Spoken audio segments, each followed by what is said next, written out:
Eto, may natira pa tayong 3 balon. Ilagay na natin dito guys. Ang dami pa natin natirang troops. Ang dami pa nung balon. Buhay pa yung Warden, yung RC, yung mga super minions dito naging panglinis na lang.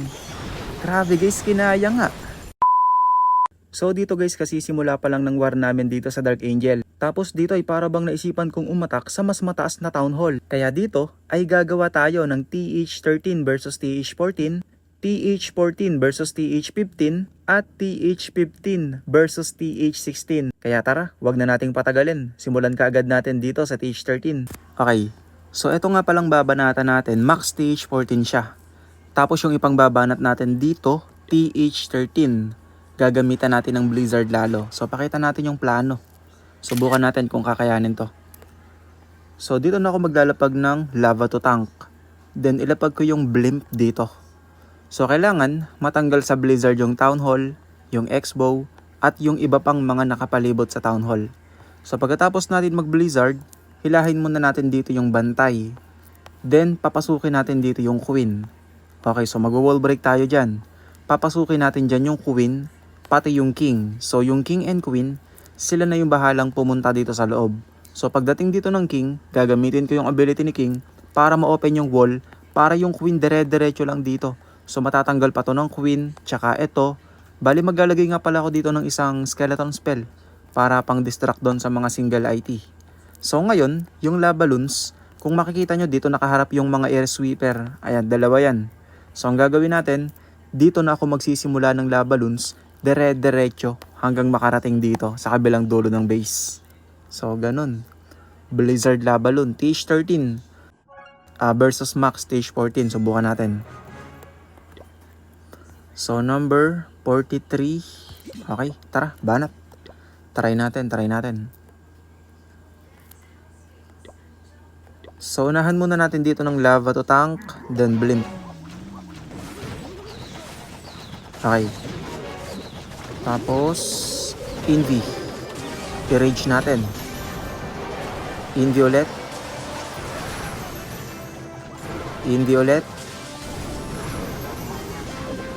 Invi ulit natin to. Sige, tanggalin mo pa yan. Yun, na-damage pa yung bantay. Konti na lang yung buhay ng bantay. So hilahin muna natin dito yung bantay guys. Banata natin yan gamit yung Archer Queen. So hindi tayo pwedeng magmadali Kailangan muna nating banatan tong bantay na to. So Poison, Archer Queen. Okay, tapos yung King, sasama natin yung King. Pero teka lang, kahit mamaya na to lagay muna tayo ng isang balon para may tatangki muna ng konti kay Queen.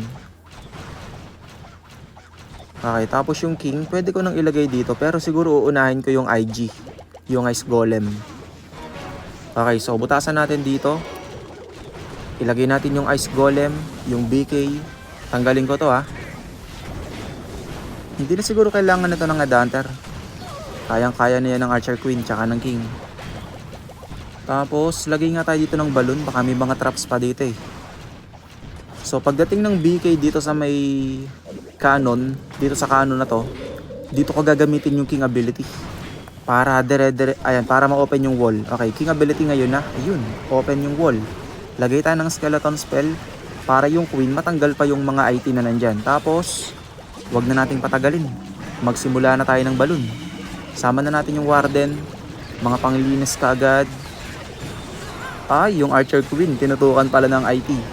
So, lagay pa tayo dito ng isang lava. Tapos, Headhunters, Haste Spell, Warden ability, gamitin na natin. So, teka lang. Ilagay ko na dito yung RC. Para yung RC na lang yung bahalang tumanggal dito sa may Eagle. Tapos, balloon. I-freeze ko nga muna to. Lagyan natin ng Haste Spell dito. Tapos dito, balloon. I-freeze natin to. Mga panglinis. Siguro mag-RC ability na ako. I-freeze natin yung IT. Nakatuto kay Warden. Muntik pang mamatay yung Warden dun So itong mga Sneaky Goblin, ilagay na natin dito. Ang dami pa nating balloons. Boy pa yung RC. Boy pa yung Warden. So wala na guys. Linis na lang to.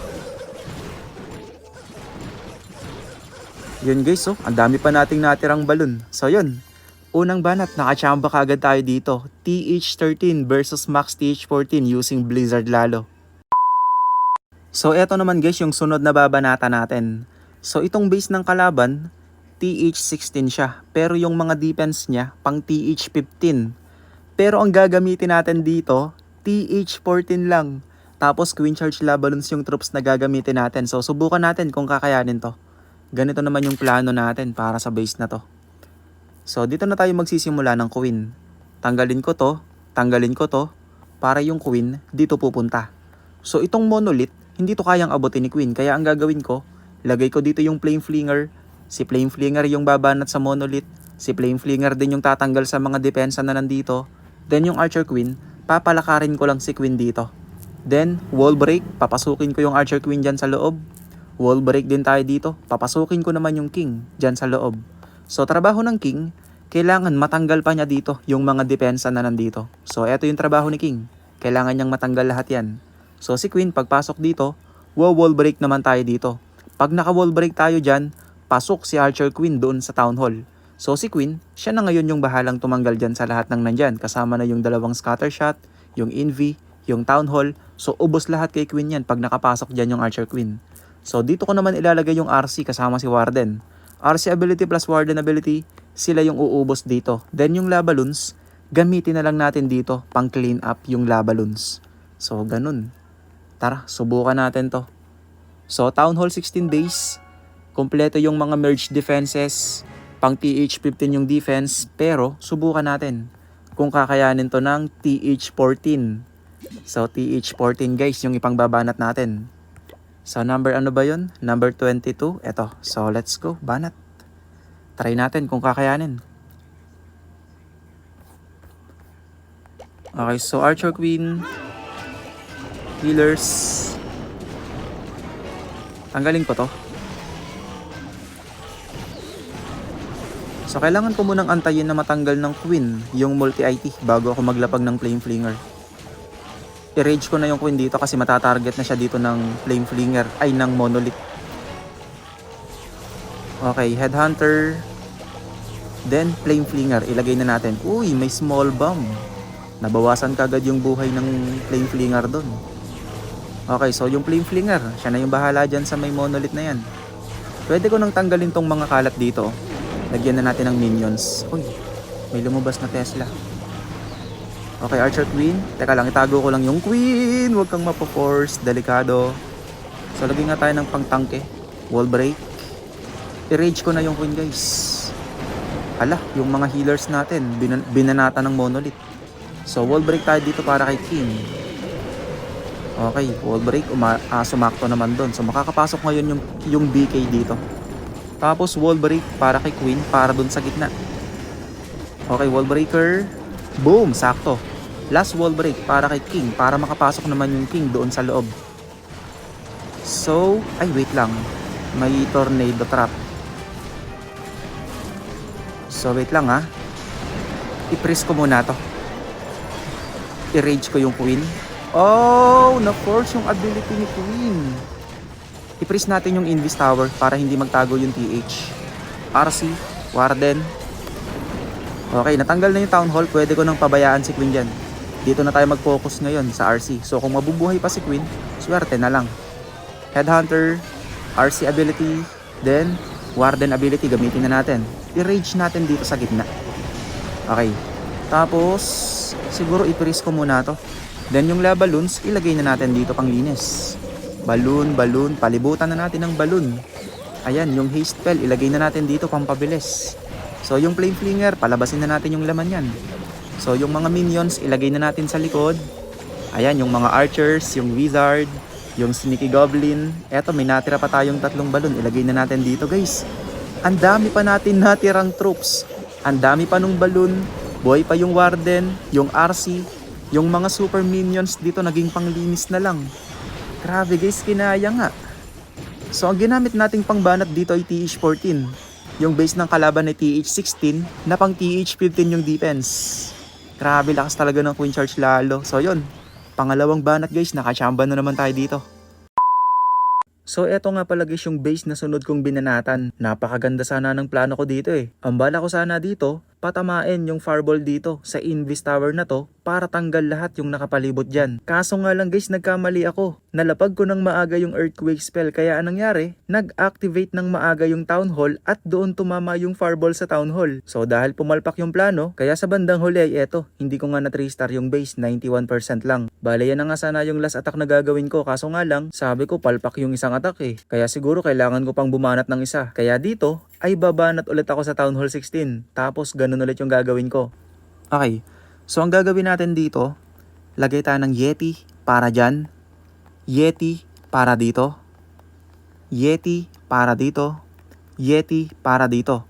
So kumbaga tinanggal ko yung mga defense na yan para makatipid ako sa NB. So ngayon, Invi, tatlong earthquake, fireball sa Town Hall, tanggal lahat yung mga nandito pag ginamitan natin ng Giant Arrow yung Town Hall. So ngayon papuntahin natin dito yung Queen at yung Warden. Wall break, lagay tayo ng Skeleton Spell kasi single IT yan. So papasok dito yung Queen at yung Warden, butasan natin dito para makalabas ulit yung Warden at Queen. Sama ko na dito yung King, wall break tayo dyan, papasukin natin sila dito. So yung King, yung Queen at yung Warden, sila na yung magtutulong-tulong hanggang makarating dito. Lagay ko dito yung Siege Barracks, tagalinis ng kalat sa labas. Ilagay ko naman dito yung RC kasama yung Ice Golem. So yung RC na may Ice Golem, siya na yung bahalang tumanggal dito. Yung Siege Barracks dito, yung King, yung Queen, yung Warden dito. So kumbaga yun na yun. Hindi ko na alam kung ano yung susunod na mangyayari, pero basta yun na yun. So tara, banat. Hindi pwedeng hindi tayo makakabawi. Kailangan natin maka 3 star gamit yung Fireball plus Giant Arrow ni Queen para sirain yung Town Hall. So tara. Number 23. Let's go, banat. Okay, so lagay tayo ng Yeti dito, Yeti dito, Yeti dito, at Yeti dito. Okay. So antayin natin matanggal yung mga depensa na kailangan tanggalin. Sige, antayin lang natin. Yung isang Yeti lumayo. Kailangan kasing matanggal tong Wizard Tower na to eh. Yung kabilang Wizard Tower, hindi pa nasisira yung isang Wizard Tower ha. Sige, antayin natin. Kahit ito na lang. Kailangan natin gamitan ito. Kailangan matanggal natin to kahit isa lang. Sige, wait lang. Isip tayo guys. Ayan, kahit yan na lang. Hindi pa rin natanggal. Hala. Pero sige, di bale, tingin ko malayo naman eh. Inbi. Fireball. Giant Arrow. Oh, paling ang Giant Arrow ni Queen. Yari tayo dyan, per.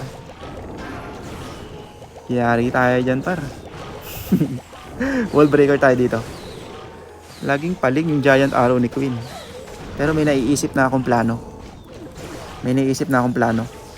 So lagay tayo ng Skeleton, Ice Golem, 2 piraso.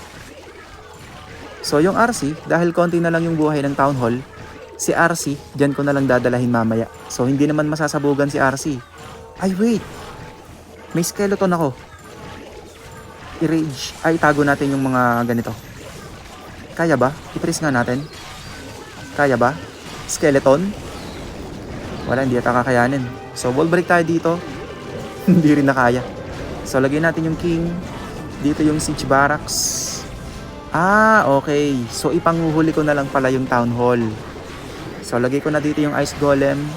Hindi pala natin dapat pinoproblema yung Town Hall. Kasi malayo naman yung Town Hall eh. Malayo yung Town Hall, so hindi yan makakaabala sa mga troops natin. So mga panglinis, ilagay na natin dito. Ayan yung mga wizard. Okay, so meron pa tayong rage ha. Lagay tayo dito ng Ice Golem. King ability, gamitin na natin. Ayun, binanatan na pala ng RC yung Town Hall. Yung mga natitirang Ice Golem, ilagay na natin dito. Naku, nagpalamig na naman yung base ng kalaban guys. May swag rage pa tayong 2. So yun na nga guys, grabe. May natira pang mga Ice Golem tapos nakapagswag pa tayo ng 2 rage. Madami rin akong palpak sa attack na yun eh. Gaya ng Giant Arrow. Pumaling yung Giant Arrow kaya hindi kaagad natanggal yung Town Hall. Pero buti na lang at may halong swerte pa din kaya yun, na 3 star pa din.